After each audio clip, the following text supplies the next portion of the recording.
you break even and move forward, then the growth can be spectacular. There is no doubt about that.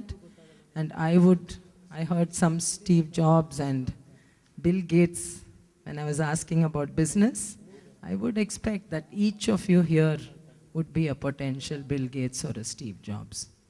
When I set up entrepreneurship, that's how I looked at it. I used to read the Economic Times very regularly, and as and when, at that time, I think we didn't have Bill Gates, but the person most in the news was Mr. Ambani, Senior, Anil's and Mukesh's father, and Dhirubhai Ambani. And we used to read about him, how he started from humble beginnings, and he knew only about selling the plastic granules which he used to get, and that's what he started his business with, till he became a force to reckon.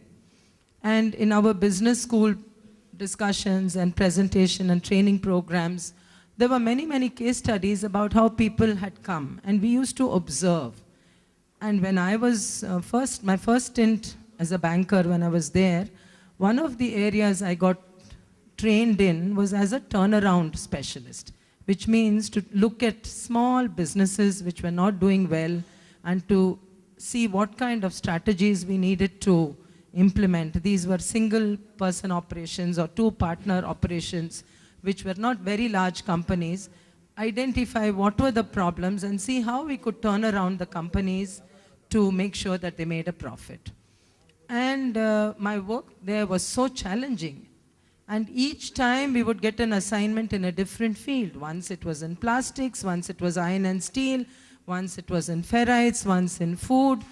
And as a consultant, the challenge was for me to learn about that particular industry in the shortest time, to bring in strategies which would revive it and keep it on the path of healthy growth and make sure that it sustained its growth. This was very, very challenging. And when we did it, and I used to read about this and all about the workshops, and I said, well, it seems that any industry can be turned around with the right ingredients, if it has the right ingredients, which constitutes the person, the entrepreneur bringing his qualities to the table, and a combination of the environmental factors. The entrepreneur himself must be able to bring in the right qualities. If he's consistently making wrong decisions on finance or on any HR areas, then that is going to impact the business, or on marketing areas. So the entrepreneur himself is as important as the factors around which constitute the business. And the combination of this can be worked together to make sure that you have successful businesses. So this understanding came to me, and I said, well, then entrepreneurs can be trained. And that was when, 20 years ago, when the first Entrepreneurship Development Training Institute came. Because till then, the belief system was that entrepreneurs came from entrepreneur families, or, the qualities of entrepreneurship was not trained, and a new person with no business background, it would be very difficult to make. Just having money was not enough to invest and have the money for the business.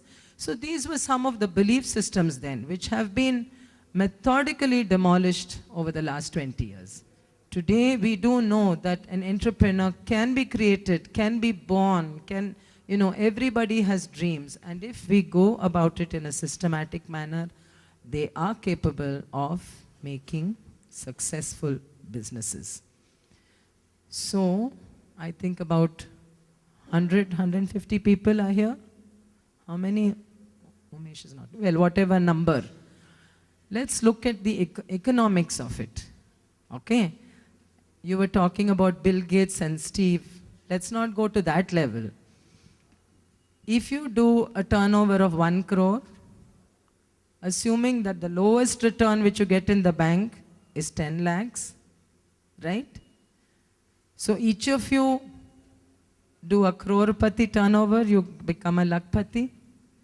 So how many lakpatis here and how many lakpatis contributing to our economy?